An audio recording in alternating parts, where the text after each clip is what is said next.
Bonjour à tous et bienvenue dans la toute première émission de Cinémascope qui revient tous les vendredis sur un film qui nous a marqué, qui est à l'affiche actuellement ou qui a marqué dans le passé. Je suis aujourd'hui accompagné de Théo. Comment vas-tu? Bonjour Arthur, ça va très très bien. On est là pour parler d'un film sorti tout récemment, dont on a vu l'avant-première hier, à l'heure où on enregistre ça. Je parle bien sûr de Superman de James Gunn.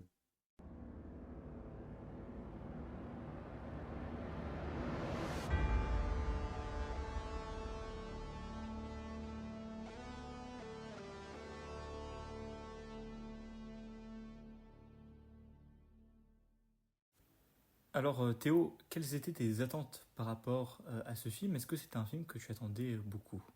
Alors c'est pas un film que j'attendais énormément. J'ai jamais été très attaché à l'univers DC. Moi j'ai été éduqué dans le Marvel, dans le MCU, bien sûr.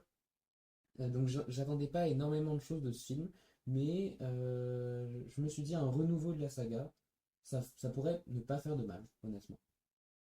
Figure-toi que moi non plus, je suis pas particulièrement attaché à la figure de Superman. Je trouve que c'est un personnage pas très intéressant. Pourtant, qu'il y a eu beaucoup de films qui sont plus ou moins tous assez mauvais. Mais c'était l'idée de cette refonte du DCU qui m'intéressait parce que je me disais que ça pouvait être intéressant de partir dans une autre direction, de faire table rase complète de cet univers qui était franchement très très mauvais, hein. Quand on voit l'horrible Justice League ou encore le Batman vs Superman, on ne regrette rien.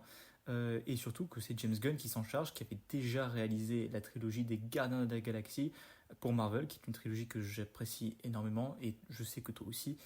Et donc c'est pour ça que ce film, en fait, faisait partie de mes plus grosses attentes de l'année. Rentrons désormais dans un petit peu plus de l'analyse, de la critique sur le fond. Donc Théo, qu'en as-tu pensé? Il m'a vraiment surpris. Euh, il évite ce que beaucoup de Superman fait en termes de film sur un récit des origines, qui est parfois long et qui casse souvent le rythme, et on est plongé directement dans l'univers assez dynamique et qui est drôle, qui est visuellement marquant. Il y a des effets spéciaux qui sont honnêtement bluffants, d'autres certes moins réussis, mais l'ensemble reste assez impressionnant à l'écran honnêtement. J'ai quelques petites critiques dans le sens où ce qui me frappe, par exemple, après c'est mon côté un petit peu pointilleux, je l'admets, le contraste architectural dans Metropolis, tout bêtement. La ville, elle est extrêmement simple, c'est une ville américaine avec beaucoup de gratte-ciel, etc. Sauf deux bâtiments, la tour Luthor et le Daily Planet avec le globe au-dessus, deux édifices qui sont très beaux, qui sont assez surréalistes, mais dans un univers gentil, méchant de films de super-héros, j'aurais peut-être attendu une ville un peu plus belle et pas juste avoir deux bâtiments qui ressortent, celui du gentil, celui du méchant. Je trouve que ça nous sort quand même du récit, en fait, parce que c'est vraiment, il va se passer ça par cette personne, par cette personne. On aurait pu pousser la chose un peu plus loin avec des magasins, des publicités, je sais pas.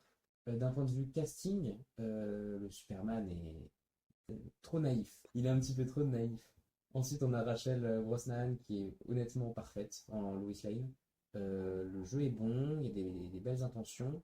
Peut-être qu'on manque un petit peu d'attachement au personnage, une ou deux scènes en plus sur sa vie elle-même, sa vie personnelle. Ça aurait peut-être apporté quelque chose au récit. Et quand même, Nicolas Hoult en Lex Luthor, très très très bon. Côté manipulateur, froid, qui est toujours charismatique, qui frôle l'excès de temps en temps, mais sans jamais vraiment l'atteindre. Donc, pour moi, globalement, c'est un film qui ne révolutionne pas énormément, mais qui réinvente les films Superman avec une fraîcheur qu'on attendait depuis un petit moment, depuis quelques films, et surtout de l'audace. Il y a quand même des choix qui sont assumés.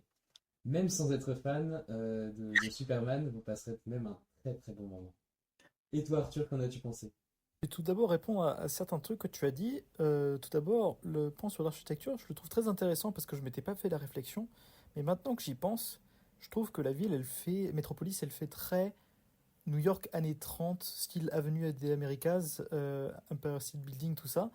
Et je suis d'accord que dans ce monde qui est très optimiste, où tout le monde est un petit peu naïf, y compris les grandes figures, hein, notamment Superman, je trouve ça assez intéressant d'avoir plutôt une architecture un peu plus futuriste, un peu plus utopique. Voilà, un peu moins terne. Je suis assez d'accord du fait notamment que ça réduit aussi l'émotion qu'on peut avoir devant ce film, parce qu'on ne peut pas s'attacher vraiment à des personnages, qui vivent leur vie quotidienne en fait à Metropolis. Pour reprendre, parce que je sais que tu adores Marvel, mais pour reprendre l'exemple de Spider-Man 2, il y a plein de scènes où on voit en fait la vie quotidienne des habitants, et c'est ce qui rend la ville attachante, qui devient un personnage à part entière également, et ce qui rend la quête du héros aussi importante aux yeux du spectateur. Et cet élément-là manque un petit peu. Le moment où on a eu un petit peu de ça, c'est au début avec le vendeur de falafel, qui est attachant, honnêtement. C'est peut-être le problème du film, c'est que c'est l'un des personnages les plus attachants du film, au final, alors que c'est même pas un personnage principal. Mais où on voit qu'il y a des habitants qui vivent vraiment leur vie dans cette ville. C'est pas juste un terrain de jeu ou de combat.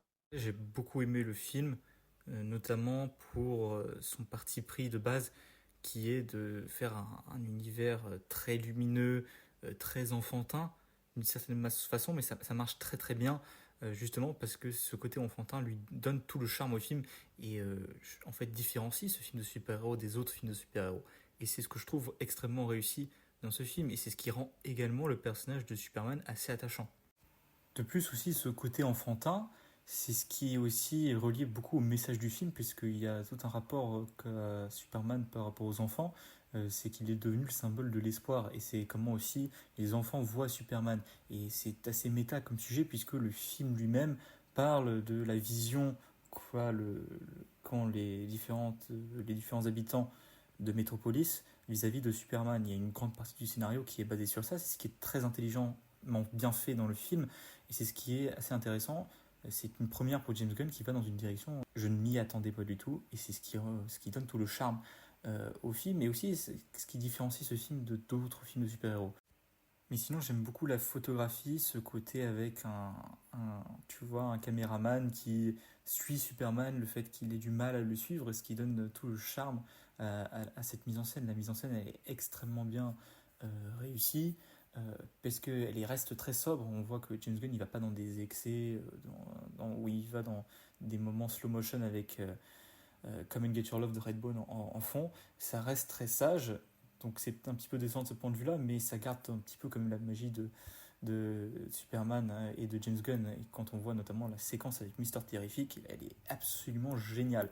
Et c'est très intéressant d'avoir utilisé ce côté caméraman, puisque c'est parfaitement en raccord avec les personnages du film qui sont des journalistes. Donc je trouve que la photo est assez réussie.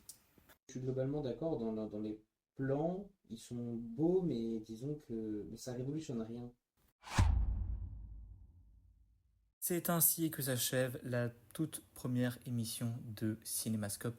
J'espère qu'elle vous a plu.